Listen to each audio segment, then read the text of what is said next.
দীর্ঘ ৭ বছর পর দেশে ফিরলেন খালেদা জিয়ার পুত্র আরাফাত রহমান কোকো, তবে নিষ্প্রাণ।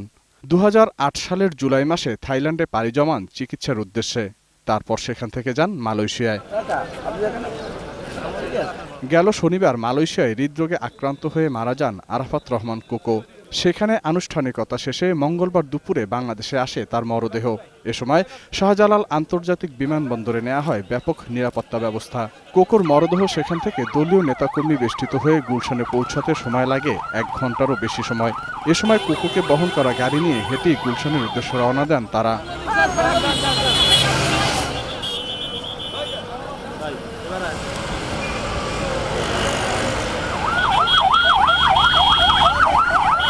মরদেহ গুলশান কার্যালয়ে প্রবেশ করাতেও বেগ পেতে হয় আইন শৃঙ্খলা রক্ষাকারী বাহিনীকে।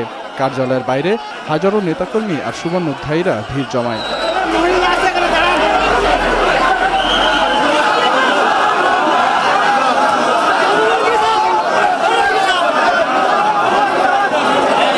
শেষ দেখা সম্পন্ন করে কোকোকে আবারও তোলা হয় গাড়িতে। বহনকারী গাড়িতে তুলে নিয়ে যাওয়া হয় জাতীয় মসজিদ বাইতুল মোকাররমে।